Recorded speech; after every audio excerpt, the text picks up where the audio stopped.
Assalamu alaikum students. Today we will read Arabi, the short story by James Joyce. We will critically analyze the story as well as read out its text. First of all, we will move towards introduction. What is Arabi? तो Arabi जो है that is a bazaar. The Arabi Bazaar was a highly anticipated annual event in Dublin in 19th century that introduced foreign concepts such as music, literature, styles and goods. तो अरबी जो है ये एक बाज़ार था बिल्कुल उसी तरह से जैसे हमारे यहाँ एक्सपो सेंटर में और बहुत सारे दूसरी जगहों पर जो है वो एग्ज़िबिशन्स लगते हैं। बहुत सारे जो कंपनीज़ होती हैं वो अपने प्रोडक्ट्स को लॉन्च करते हैं, उसको एग्ज़िबिट करते हैं। तो ये जो एग्ज़िबिशन्स लगती हैं और थ्रू आउट द वर्ल्ड भी लगती हैं, बहुत सारे इंटरनेशनल एग्ज़िबिशन्स भी होते हैं जिसमें बहुत सारी कंपनीज़, बहुत सारे जो कंट्रीज़ होते हैं वो अपने प्रोडक्ट्स को लॉन्च करते हैं, उनको इंट्रोड्यूस कराते हैं। ये एक नया फ़ेनोमेनन था जो कि 19th सेंचुरी में डबलिन में इंट्रोड्यूस हुआ और वहाँ पर लोगों ने इसको इतना ज़्यादा अप्रिशिएट किया कि इसको पूरा साल इंतज़ार किया जाता था और एक एनुअल इवेंट होता था ये। और इस पर जो है बहुत सारे जो कंट्रीज़ होते थे वो जब अपने प्रोडक्ट्स को लॉन्च करते थे तो उसके थ्रू क्या होता था कि जो लिटरेचर है वो ट्रेवल करता था। जो एक ट्रेडिशन है, कस्टम्स हैं, कल्चर है कंट्री का दूसरे कंट्री तक पहुंचता है। तो वो एक कम्युनिकेशन लेवल जो है वो डेवलप होता है। तो अरबी जो है इसकी सिग्निफिकेंस इतनी सी है इस स्टोरी के अंदर कि इसने कोई ऐसा रोल प्ले नहीं करना एक्सेप्ट फॉर द रोल के इसमें अरबी इज़ द प्लेस के जहाँ पर आपका प्रोटेगनिस्ट जाएगा और वो सिर्फ़ एक ऐसी चीज़, एक ऐसी जगह नज़र आएगी हमें पूरी स्टोरी में कि जहाँ पर हमें थोड़े से लोग चलते फिरते नज़र आएंगे, जहाँ पर हमें लाइफ जो है इन एक्शन नज़र आएगी। अदरवाइज़ स्टोरी हमें बड़ी ही डल सी, बड़ी लाइफलेस एक इन्वायरमेंट के साथ नज़र आती है। तो अरबी जो है वहाँ पर सिर्फ एक प्लेस है जहाँ पर आपका प्रोटैगनिस्ट जाता है और एक एक्सपीरियंस को फेस करता है, रियलिटी को फेस करता है। सिर्फ इतने से एक्सपीरियंस के लिए अरबी जो है यहाँ पर बताया गया है। तो इसकी टाइटल की सिग्निफिकेंस सिर्फ इतनी सी है कि जो हमारा प्रोटैगनिस्ट है वो एक लड़की से इन्फ्लुएंस्ड है और उसको इतना ज़्यादा उस लड़की से मोहब्बत है कि वो लड़की के मुंह से एक मर्तबा सिर्फ निकल जाता है Araby, she wants to go to Araby. तो अब आपका जो हीरो है ना उसकी ज़िंदगी का मकसद बन जाता है, उसका टारगेट बन जाता है कि उसको हर सूरत में अरबी बाज़ार जाना है और वहाँ से अपनी बिलवेड के लिए कुछ ना कुछ लेकर आना है। तो ये है हमारे टाइटल का सिग्निफिकेंस, हमारे जो स्टोरी में अरबी की सिग्निफिकेंस है कि इसमें ये अरबी बाज़ार क्या रोल प्ले कर रहा है। तो स्टोरी जो है does not revolve around this अरबी बाज़ार, rather it revolves around the boy who travels to, who goes to this bazaar. So we will discuss its title, theme, and critical analyze the story, and then we'll move towards its text reading and discuss its important questions as well. Ji, introduction. अरबी story के बारे में अगर हम जानना चाहें कि what is the story of अरबी, तो इन अ सेंटेंस हम इसको बताएंगे कि अरबी is a brown story of a boy. अच्छा, ब्राउन स्टोरी कहने का मकसद इसको ये है कि इस स्टोरी में अगर हम पढ़ेंगे तो हमें पता चलेगा कि राइटर जो है वो बहुत ज़्यादा ब्राउन कलर को यूज़ करता है। नहीं, हर चीज़ को उसने डिस्क्राइब करना तो उसने कहना ब्राउन कलर, ये भी ब्राउन कलर, वो भी। इवन उसकी जो बिलवेड है प्रोटैगनिस्ट की, वो भी ब्राउन कलर की लड़की है। तो वो ब्राउन कलर जो है, दूसरी तरफ अगर हम आते हैं सिंबलिज्म की तरफ, तो brown colour symbolises dull, drab and lifeless environment. तो यहाँ पर हम स्टोरी में ऐसा ही एक एनवायरनमेंट देख रहे हैं कि जिसमें कोई एक्शन हमें नज़र नहीं आता। Life is not in action the story. हमें बड़ा ही एक वो अगर कभी आपने कोई ऐसी मूवीज़ देखी हो कि जो आर्ट मूवीज़ होती हैं कि जिसमें कोई कमर्शलिज्म नहीं है, कोई सॉन्ग्स नहीं है, कोई रोमांटिक सीन्स नहीं हैं और कोई थ्रिल नहीं है, कोई सस्पेंस नहीं है, एडवेंचर नहीं है। उसमें आप बस एक स्टोरी शुरू होती है, अंधेरा अंधेरा सा है बिल्कुल, और कोई बहुत ज़्यादा ब्राइट वहाँ पर आपको नज़र नहीं आती लाइट्स। तो वो एक डल सा एक एटमॉस्फेयर दिखाया जाता है जिसमें आपको कलर्स भी बहुत ज़्यादा नहीं दिखाए जाते, आपको ब्राउन पर फोकस किया जाता है। और उसमें आप देखते हैं कि स्टोरी जहाँ शुरू होती है वहीं पर उसी तरह से कहीं वो बिल्कुल उदास उदास सी ख़त्म हो जाती है, यानी कि आप उसके बाद खुद से भी बहुत फील करते हैं कि बहुत नेगेटिव से हो गए हैं आप, आपको लगता है कि लाइफ एकदम से रुक गई है। तो बिल्कुल वैसा ही एक स्टैटिक एनवायरनमेंट आपको स्टोरी में नज़र आएगा। तो आप समझ लीजिए कि बिल्कुल उसी तरह की एक स्टोरी है, उसी तरह की एक मूवी की तरह की स्टोरी है कि जिसमें आप जहाँ पर शुरू होता है वहीं पर स्टोरी ख़त्म हो जाती है, मूवी ख़त्म हो जाती है और आप हैरान होते हैं कि इसमें क्या हुआ है। तो बिल्कुल उसी तरह से यहाँ पर हमें कोई ऐसा फिज़िकल डेवलपमेंट नज़र नहीं आएगी। Who psychological travels from innocence to experience, तो इसमें हमें एक साइकोलॉजिकल डेवलपमेंट नज़र आती है। बॉय की जो स्टोरी है जिसकी, वो क्या है कि वो इनोसेंस से एक्सपीरियंस की तरफ ट्रैवल करेगा and finally experiences the anguish and anger at the moment of this disillusionment. So हम ये कह सकते हैं कि just like the new constitution, जिस तरह से उसमें उस्ताद मंगू डिस इल्यूजनमेंट को फेस करता है, उसको एक्सपीरियंस करता है, बिल्कुल यहाँ पर अरबी में जो आपका बॉय है वो भी डिस इल्यूजनमेंट को फेस करता है। और जब आप डिस इल्यूजनड होते हैं then you are very angry, और उस वक्त जो आपके जो फीलिंग्स होती हैं, आपकी इमोशंस जो हैं उनमें एक भी एक चेंज आता है। तो वो यहाँ पर हमें नज़र आएगा इन अ लाइफलेस इन्वायरमेंट। पूरा स्टोरी में हम लाइफलेस इन्वायरमेंट देखेंगे एक्सेप्ट फॉर द बाजार अरबी with a discouraging and hopeless kind of mood. बहुत ही डिस्करेजिंग और होपलेस काइंड ऑफ मूड है यहाँ पर आपके प्रोटेगनिस्ट का भी। उसके अलावा जितने आपको कैरेक्टर्स नजर आएंगे वो भी यूँ लगेगा आपको सब खामोश आपकी तरफ देख रहे हैं। A dull story for confuse boy is narrated. बड़ी ही डल स्टोरी है, कोई रोमांटिक स्टोरी आपको नहीं नज़र आएगी, हालांकि ये एक लव स्टोरी है लेकिन ये बड़ी ही डल सी स्टोरी है। और एक बॉय नज़र आएगा आपको कंफ्यूज्ड है। अब वो कंफ्यूज्ड क्यों है? The story presents a conflict.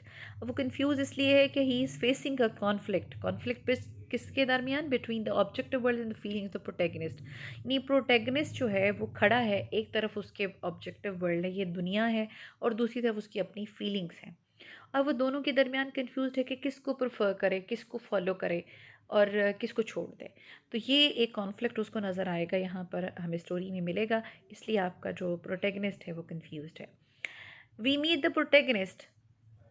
कौन है जी? A young boy who runs after shadows and lives too much in his thoughts. हमें नज़र आएगा कि आपका जो बॉय है वो बजाय इसके कोई काम करे, कोई कंस्ट्रक्टिव काम करे, कुछ आर्ट की तरफ करे, कोई म्यूज़िक सुने, कुछ गाने सुने, क्या करेगा जी? He lives too much in his thoughts, अपने ख्यालों में रहता है और उसके ख्याल भी उसी की तरह के डल हैं। Keeps trying to understand life.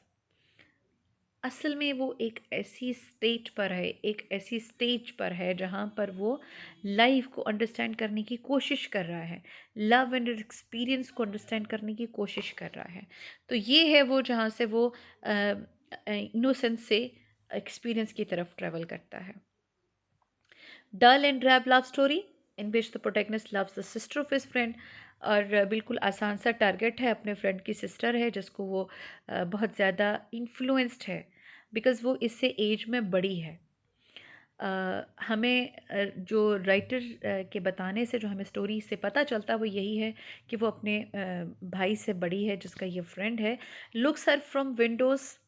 अब ये क्या करता है? बिल्कुल टिपिकल हीरो की तरह से उसको शाय है, कंफ्यूज्ड है और एक्सप्रेस नहीं कर सकता है, इसलिए ये उसको छुप छुप कर खिड़कियों में से देखता है। इमेजिन्स हर इन हिज थॉट्स, अपनी सोचों में सोचता है। Looks her face on the pages of his books, और बिल्कुल वही, अब किताबों में लगता नहीं मेरा दिल, तो किताबें खोलता है तो किताब के ऊपर जो है उसको बजाय इसके कि वो अपना कोई लेसन लर्न करे, उसको किताब खोलता है तो उसको उस लड़की का चेहरा नज़र आता है। तो in spite of his adoration for her he never finds courage to talk to her. वो कभी भी एक्सप्रेस नहीं कर पाता कि मैं तुमसे बहुत मोहब्बत करता हूँ। Finally she talks to him one day. फिर क्या होता है कि एक दिन वो लड़की इससे बात करती है एंड उसको कोई पता नहीं है कि ये लड़का जो है वो मुझसे इन्फ्लुएंस्ड है, ये मुझे लाइक करता है। वो इससे बात करती है बिल्कुल कैजुअल जैसे करते हैं। The focus of talk is Araby where she wants to go but can not for some reason. अब वो वहाँ जा नहीं सकती किसी वजह से, क्या है कि वो हमें पता चलेगा स्टोरी में कि कोई कॉन्वेंट में कुछ होने वाला है। अरबी becomes the most important entity in his life, that's why it is the title of the story. और चूँकि वो ये कह देती अरबी, तो हमें स्टोरी में पता चलेगा कि जी फिर वो अरबी जो है वो उसके चारों तरफ गूंज रहा है, जैसे आपकी फ़िल्मों में होता है अक्सर कि कोई एक वर्ड बोलता है तो फिर वो आपका जो हीरो होता है या हीरोइन होता है उसको इमेजिन करते हैं, फिर उनको अपने इर्द गिर्द हर जगह पर वही एक वर्ड सुनाई दे रहा होता है। तो बिल्कुल उसी तरह से जैसे ही वो अरबी के बारे में बात करती है, तो अब आपको सिर्फ और सिर्फ आपका हीरो जो है वो सुन रहा होता है Araby Araby Araby, that's all. Just like a hero he sets his goal of love to visit Araby. अब उसकी ज़िंदगी का मकसद जो है, यानी नहर खोदना नहीं है, दरिया को पार करना नहीं है, बल्कि उसका मकसद ज़िंदगी का सिर्फ ये रह गया है कि जी उसने अरबी जाना है and bring something for his beloved, और उसके लिए उसने कोई गिफ्ट लेकर आना है। At the end of the story he is डिsillusioned when he sees the close bazaar. वहाँ पर जाता है, अब वो इतना लेट हो चुका हुआ है और यहाँ पर वो फेस करता है कॉन्फ्लिक्ट को उसके जाने से पहले वहाँ पर। और जब वो वहाँ पर पहुँचता है तो वो देखता है कि जी बाज़ार बंद हो गया है। तो अब यहाँ पर आपको कोई ऐसा सिचुएशन नहीं दिखाई जाती कि वो कहे कि अच्छा चलो मैं कल को आ जाऊँगा।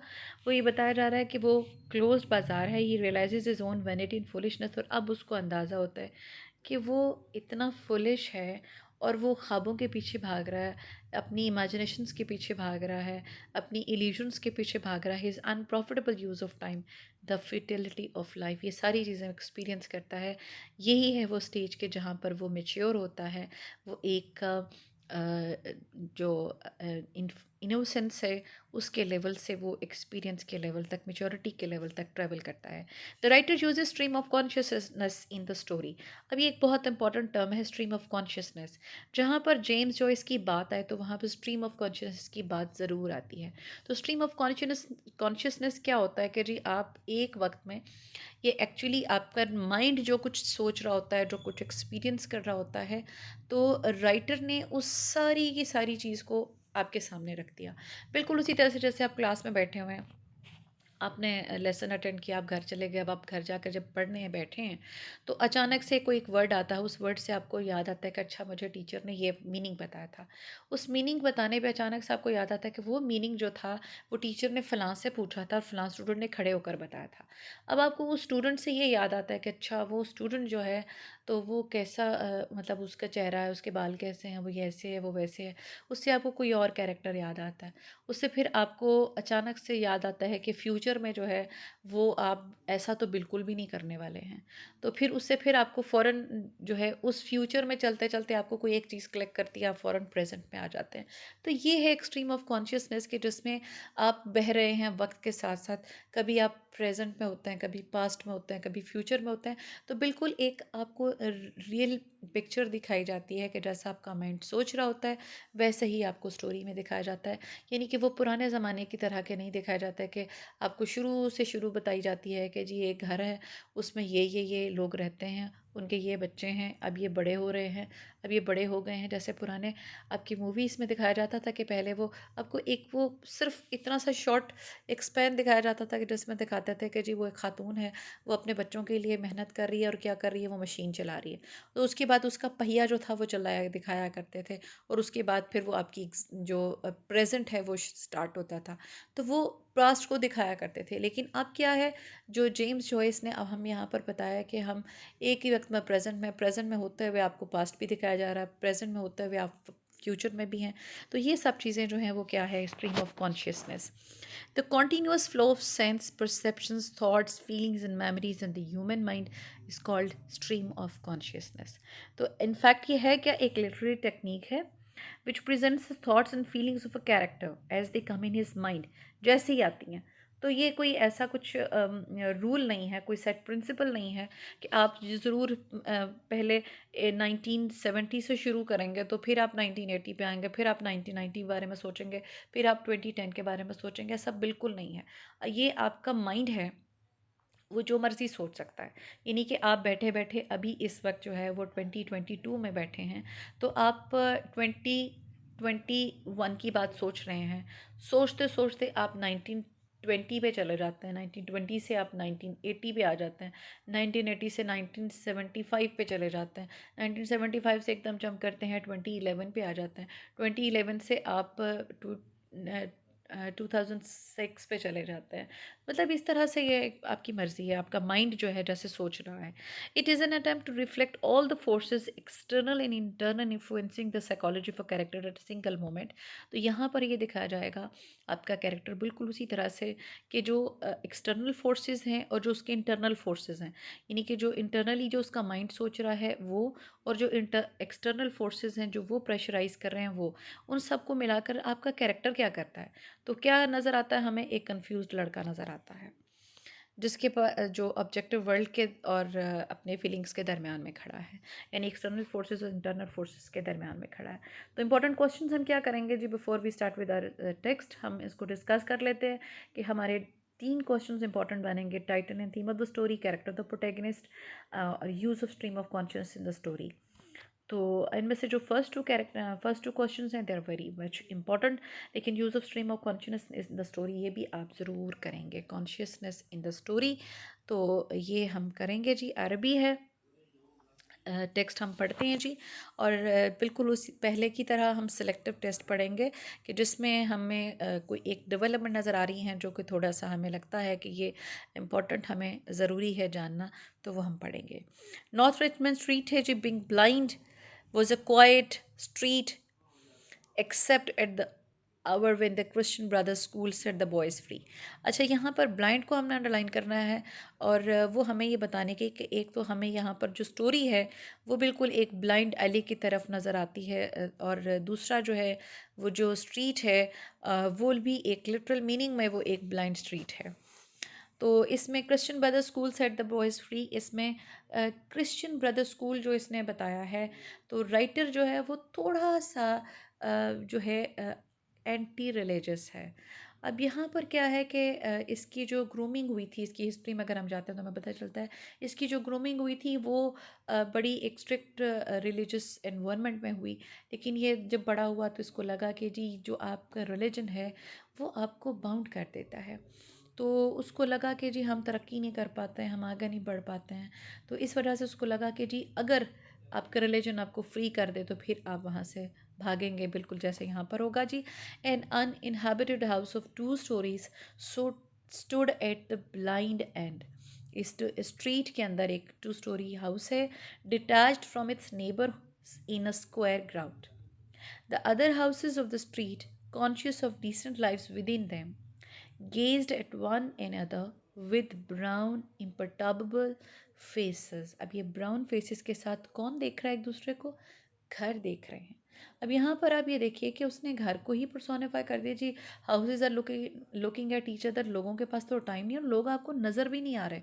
आप ये देखें कि आपको जो एटमॉस्फेयर उसने डेवलप किया आपको नज़र आ रहा है कि एक गली है बंद, बंद गली है, उसमें कुछ भी नहीं आ रहा, कोई ट्रैफिक नहीं आ रही है, कोई लोग नहीं चलते फिरते नज़र आ रहे हैं, और बिल्कुल ब्लाइंड स्ट्रीट है और उसके अंदर घर बने हुए हैं और वो घर जो हैं वो एक दूसरे को देख रहे हैं। और इसके अलावा यहाँ पर आपको कोई डेवलपमेंट नज़र नहीं आ रही है, कोई घर लोग चलते हुए नज़र नहीं आ रहे, एक खाली रोड आपको स्ट्रीट नज़र आ रही है सिर्फ जी। The former tenant of her house priest had died. अब यहाँ पर भी थोड़ा सा इसका रिलीजियस जो एंटी रिलीजियस का टच है वो यहाँ पर है कि जी जो रिलीजन है that has died. In the back drawing room, जो इनका पहले जो यहाँ पर घर में रहता था किराएदार, वो एक प्रीस्ट था और वो बैक ड्राइंग रूम में मर गया था जी।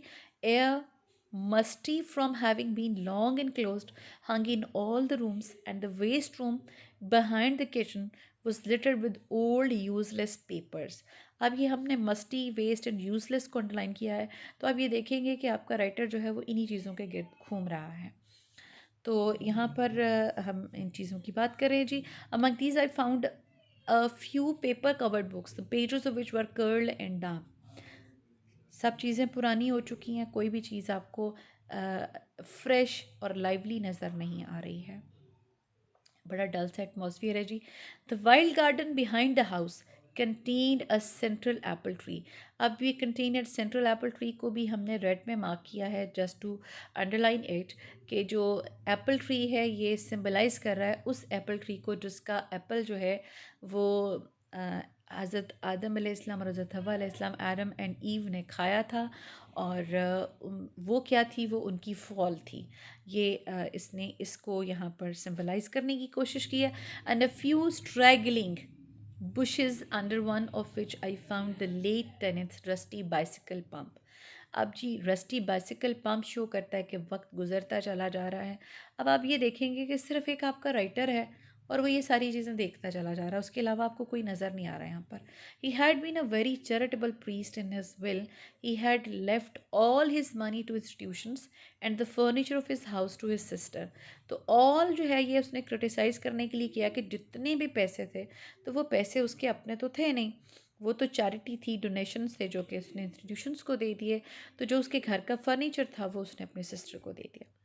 When the short days of winter came, dusk fell before we had well eaten our dinners.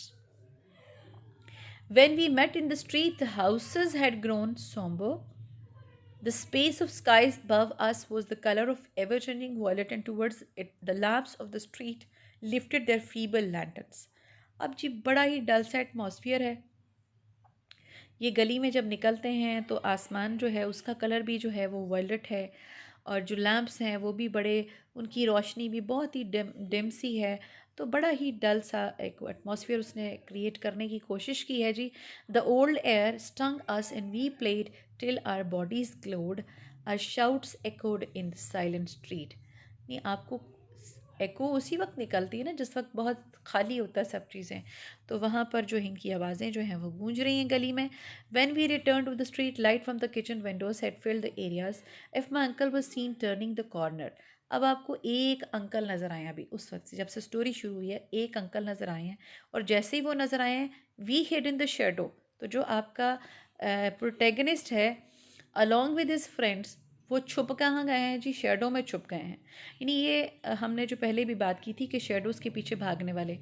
Until we had seen him safely housed, जैसे ही वो घर के अंदर चला गया तब तक ये छुपे रहते थे। और इफ़ मैंगन सिस्टर, ये है जी वो लड़की जिसके लिए आपका प्रोटेगनिस्ट पागल हो रहा है जी। Came out on the doorstep to call her brother in to his T.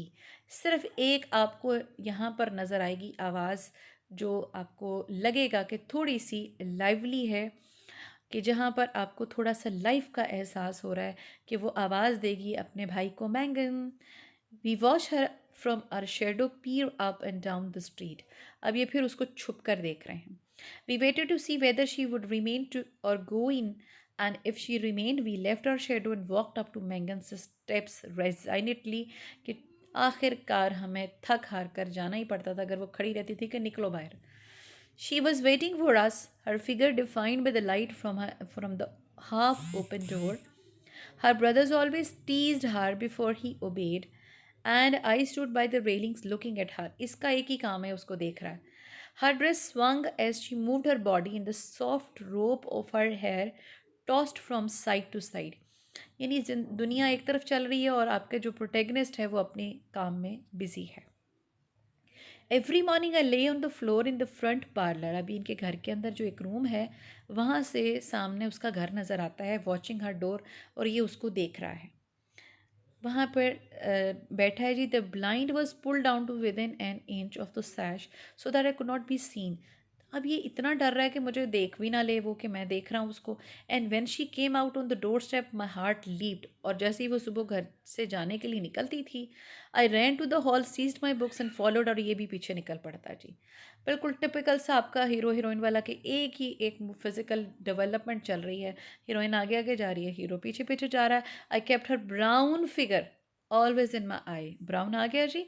And when we came near the point at which our ways diverged, I quickened my pace and passed her. तो ये जब जल्दी से निकल रहा था, इसने उधर मुड़ना होता था उसने, तो ये शो करता था कि जी मैं तो बस निकल गया हूँ, मैं जा रहा हूँ, मैं पीछा नहीं कर रहा था। This happened morning after morning. रोज़ ऐसे ही होता था। I never spoken to her except for a few casual words and yet her name was like a summons to all my foolish blood. कि जैसे ही इसको उसका नाम इसके सामने कोई ले लेता था तो आपका जो प्रोटेगनिस्ट है, इसका खून जो है वो ठाठे मारने लग जाता था, यानी उसके दिल के अंदर घंटियाँ बजने लग जाती थी। Her image accompanied me even in the places the most hostile to romance, यानी हर जगह पर उसका ख्याल आता था। कहाँ पर? जब वो पढ़ रहा होता था तब भी। On Saturday evenings when my aunt went marketing I had to go to carry some of the parcels, यानी हर जगह पर इसका ख्याल आता था। Her name sprang to my lips at moments in strange prayers and praises, और ये कोई बात कर रहा था तो दुआ मांग रहा था तो बस उसका नाम आ जाता था, which I myself did not understand. My eyes were often full of tears. I could not tell why, and at times a flood from my heart seemed to pour itself out into my bosom. I thought little of the future. इसको future की भी कोई परवाह नहीं है जी आपके protagonist को। वो सिर्फ और सिर्फ अपने ख्यालों में बैठा हुआ है जी। I did not know whether I would ever speak to her or not, और I spoke to her how I could tell her of my confused adoration. कहता है जी मुझे कोई पता नहीं, कंफ्यूज है ना जी, उसको कोई पता नहीं, कभी बात कर भी सकेगा नहीं कर सकेगा, करेगा तो क्या करेगा, क्या वो उसको बता भी सकेगा कि नहीं। But my body was like a harp and her words and gestures were like fingers running upon the wires. बिल्कुल टिपिकल सी शायरी की तरह से वो बातें कर रहा है जी। One evening I went into the back drawing room in which the priest had died. It was dark rainy evening and there was no sound in the house. अभी वहाँ पर बैठा हुआ है जी, और वहाँ पर इसने कुछ थोड़ा सा एक्सपीरियंस करना है। क्या? All my senses seem to desire to veil themselves, and feeling that I was about to slip from them, I pressed the palms of my hands together until they trembled, murmuring, "Oh love, oh love." ज़ाहिर उससे जाकर कह नहीं सकता तो अब ऐसे बैठ कर ही उसको याद करे जी। At last she spoke to me, और अब वो आ गई है। When she addressed the first words to me, I was so confused that I did not know what to answer. अब जो वो बोल रही है तो ये उसको सुन रहा है हक्का बक्का होकर कि ये क्या। She asked me was I going to अरबी। अब उसने पूछा है, ये है वो अरबी जिसके बारे में हम बात कर रहे थे, जो हमारा टाइटल है जी स्टोरी का। आई फिगॉट वेदर आई आंसर्ड येस और नो। अच्छा, अब आपके राइटर को, आपके प्रोटेगनिस्ट को यही नहीं पता है कि मैंने हाँ कहा कि ना कहा। It would be a splendid bazaar, she said she would love to go. अब इसको तो पता नहीं था, उसने जैसी इसकी तारीफ़ की तो एकदम से अरबी जो है वो इसके लिए बड़ा फेवरेट हो गया है जी। And why can't you, I asked. While she spoke, she turned a silver bracelet around her wrist. बिल्कुल आपकी हीरोइंस की तरह से वो अपनी चूड़ियाँ छनका रही है, अपने वो ब्रेसलेट को घुमा रही है। She could not go, she said, because there would be a retreat that week in her convent. Convent में जाती है जी जहाँ पर, तो वहाँ पर कोई रिट्रीट है जिसकी वजह से ये वहाँ नहीं जा सकती। The light from the lamp opposite her door caught the white curve of her neck, lit up her hair that rested there, and falling lit up the hand upon the railing. अब वो क्या बातें कर रही क्या नहीं कर रही ये उसको देख रहा है। अब उसकी नेक को देख रहा है और रेलिंग के ऊपर हाथ रखा हुआ है, सब चीज़ें देख रहा है। It's all for you she said, if I go I will bring you something. ये है उसके टारगेट लाइफ का कि अब उसने जाना है और उसने कुछ लेकर आना है। What innumerable follies laid waste my waking and sleeping thoughts after that evening I wish to annihilate the tedious intervening days. उसके बाद इसके लिए दिन गुजारना मुश्किल हो गया जी। I chafed against the work of school. अब इसका दिल ही नहीं करता काम करने को, पढ़ने को। At night in my bedroom and by day in the classroom her image came between me and the page I strove to read. अब ये अच्छा बहाना है कि किताब खोलता हूँ तो सामने उसका चेहरा नजर आता है जी। The syllables of the word Araby were called to me through the silence in which my soul luxuriated and cast an eastern enchantment over मी।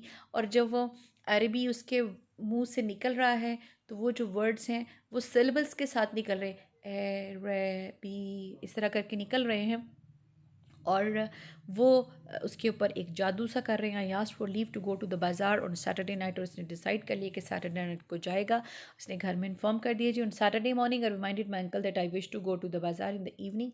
ये अपने अंकल और आंट के साथ रहता है जी। As he was in the hall I could not go in to the front parlour and light the window. I felt the house in bad humour and walked slowly towards the school. आज वो उसका पीछा नहीं कर सका क्योंकि uncle साहब देख रहे थे, पार्लर में बैठ नहीं सकता था। The air was pitilessly raw, already my heart misgave me. When I came home to dinner, my uncle had not yet been home. शाम को ही आ गया है, अंकल अभी तक आए नहीं। Still it was early. I sat staring at the clock for some time, and when its ticking began to irritate me, I left the room. हर चीज़ तो irritate कर रही है उसको। I mounted the staircase and gained the upper part of the house. ऊपर चला गया जी। When I came downstairs again, the meal was prolonged beyond an hour, and still my uncle did not come. अभी भी घर नहीं आए uncle. At 9 o'clock, I heard my uncle's latchkey in the hall door. 9 बजे uncle आए हैं। When he was midway through his dinner, I asked him to give me the money to go to the bazaar. जब थोड़ा सा खाना उन्होंने खा लिया तो अब इसने कहा जी मुझे पैसे दे दे, मैं बाजार जाना है। Forgotten. The people are in bed and after their first sleep now. अब तुम जाओगे? I don't smile. My aunt said to him energetically, "Can't you give him the money and let him go? You've kept him late enough as it is." Nearly all the stalls were closed. अब ये जी उसके बाद travel करता है, train से जाता है, बहुत कुछ देखता है। Nearly all the stalls were closed. अब ये जब वहाँ पहुँचता है तो दुकानें बंद हैं। And the greater part of the hall was in darkness. ये है डार्कनेस जो उसके अंदर है, उसके बॉडी के अंदर है, उसके माइंड के अंदर, उसके सोल के अंदर, जिसको एक्सपीरियंस करने जा रहा है जी। I recognise the silence like that which pervades a church after service. ऐसे लग रहा है कि जैसे चर्च की सर्विस होने के बाद वहाँ पर बिल्कुल साइलेंस होता है, बिल्कुल वैसे ही यहाँ पर साइलेंस है। I walk to the centre of the bazaar timidly. बेचारे ने किस तरह से जाता, अब जाहिर है एनर्जेटिकली तो उस वक्त जाता ना कि जब सारे ओपन होते और ये देखता वो चीज़ें। अब वो सब बाजार बंद है तो अब ये आहिस्ता आहिस्ता कदम उठाकर वहाँ पहुँचा जी। Remembering with difficulty why I'd come. अब सोच रहा है कि अच्छा मैं लेने क्या आया हूँ, करने क्या आया हूँ। I went over to one of the stalls and examine porcelain vases and flower two tea sets at the door of the stall. A young lady was talking and laughing with two young gentleman. लेकिन जी पूरी story में हमें ये दो लोग हंसते हुए नज़र आ रहे हैं जी। इसके अलावा हमें कोई मूवमेंट कोई नज़र नहीं आया, कोई कैरेक्टर नज़र नहीं आया। हाँ, एक जो है खातून का कैरेक्टर जब ये ऊपर छत पर जाता है तो वो इनकी घर में आई हुई खातून। Observing me the young lady came over and asked me did I wish to buy anything. The tone of her voice was not encouraging. उसका भी दिल करता था लेना तो लो, नहीं तो जाओ। She seem to have spoken to me out of a sense of duty. I looked humbly at the great jars that stood like eastern guards at either side of the jug entrance in the stall and murmured, "No, thank you." Then I turned away slowly and walked down the middle of the bazaar. उसको कह दिया कि मुझे कुछ नहीं लेना। I heard a voice call from one end of the gallery that the light was out. और फिर उसने कहा जी अब लाइट बंद होने लगी है जी। तो upper part of the hall was now completely dark और सब अंधेरा हो गया। उन्होंने लाइटें बंद कर दी क्योंकि टाइम ख़त्म हो गया। 10 बज गए हैं जी। और उन्होंने ये लाइट्स ऑफ कर दी हैं। Gazing up in the darkness I saw myself as a creature driven and derided by vanity. अब ये है जी वो डिस इल्यूजनमेंट जो उसने फेस की है यहाँ पर, कि अब उसको पता चला है कि मेरा जो अपना वजूद है, जो उसकी अपना बॉडी है, उसका सोल है, वो किस तरह से डिस इल्यूजन हुआ है, किस तरह से इस डार्कनेस को देखकर उसको अवेयरनेस आई है और वो उसने फेस किया है रियलिटी को। And my eyes burn with anguish and anger. और वो रोने लगा है और उसकी आंखों में बहुत गुस्सा है कि ये मेरे साथ क्या हो गया, मैं क्या करने के लिए आया था और मेरे साथ क्या हुआ है। तो ये है वो चीज़ जो उसने एक्सपीरियंस की है। इनोसेंस से उसने ट्रेवल किया है टुवर्ड्स एक्सपीरियंस। तो यहाँ पर हमने ये किया, स्टोरी हमने पढ़ ली है, टेक्स्ट इसका पढ़ लिया है। तो बिल्कुल जैसे हमने पहले भी बात की थी कि ये बिल्कुल उन मूवीज़ की तरह है कि जिसमें आप जहाँ से स्टार्ट होते हैं वहीं पर एंड हो जाता है और आपको पता ही नहीं चलता कि स्टोरी में हुआ क्या है। तो इसमें हमने देखा जो कुछ उसने फ़ील किया, उसके इमोशंस, उसके feelings, actually they are important, जो कि हमें राइटर ने कन्वे किए हैं कि एक यंग बॉय जो है वो इस किस्म के एटमॉस्फेयर में रहते हुए तो वो क्या फ़ील कर सकता है।